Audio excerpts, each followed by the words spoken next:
Pessoal, agora eu resolvi fazer o teste da chocadeira feita com caixa de isopor.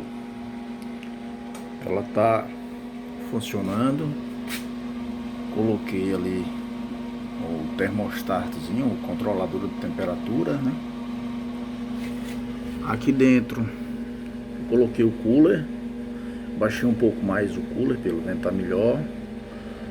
Aqui o sensor, pode ver que o sensor de temperatura, o fio está ali enrolado no cooler e a pontinha dele está do lado de cá do cooler. Tá vendo? Tá aparecendo aqui, ali pertinho do cooler, o sensor de temperatura.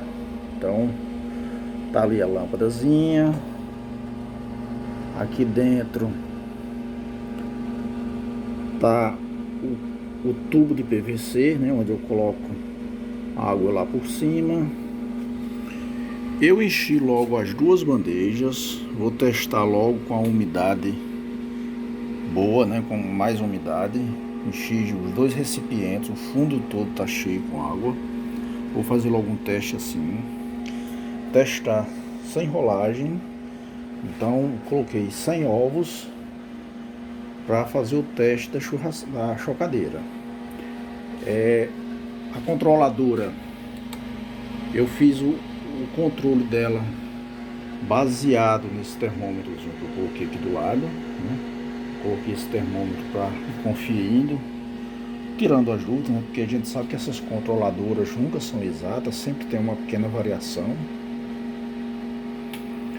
E uma coisa que eu identifiquei é que eu estou usando uma resistência tradicional de chocadeira, né?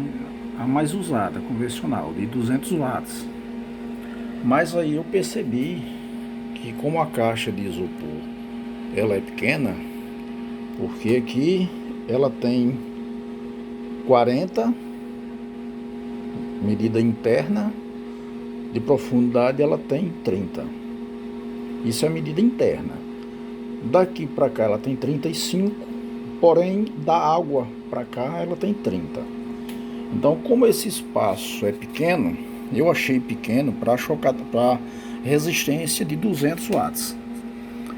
Se eu fosse fazer uma outra hoje, eu usaria uma resistência de no máximo 100 watts.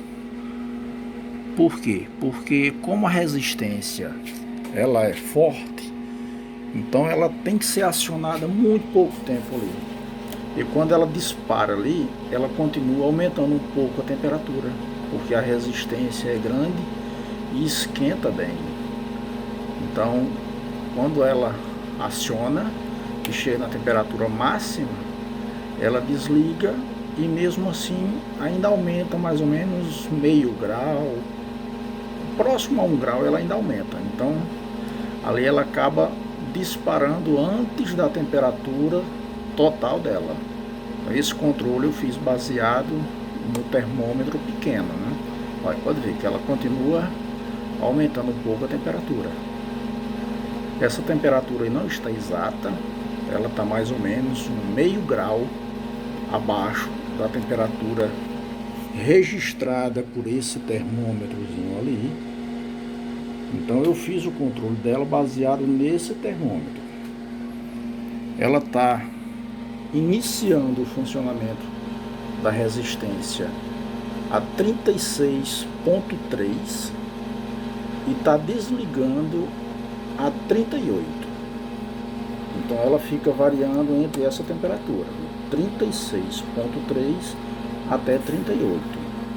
Fiz toda a programação ali baseado nesse termômetrozinho aqui do lado. Eu ligando o termômetro, desligando e acompanhando. Por conta de ter a variação na temperatura dessa controladora.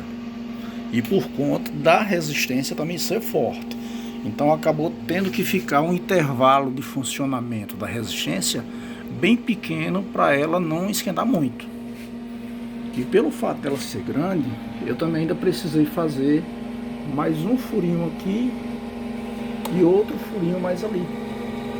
Então ela acabou ficando com 3 furos. Tinha esse aqui para colocar a água e fiz outros 2 menores, mais ou menos a grossura de um cano de 20 milímetros, porque ela estava ficando muito quente, estava ficando difícil de controlar a temperatura. Então eu tive que fazer mais esses 2 furos para só assim eu poder controlar a temperatura.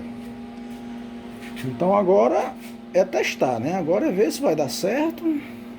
Coloquei eles 100 ovos e agora vamos ver o resultado daqui a 16 ou 17 dias. Eu acredito que deixei bem claro. Caso alguém tenha alguma dúvida e quiser entrar em contato, pode entrar aí pelo vídeo que eu dou toda a informação que quiserem. Pois é, pessoal, obrigado. Quando for daqui mais uns 16, 17 dias eu faço um outro vídeo mostrando o resultado. Valeu!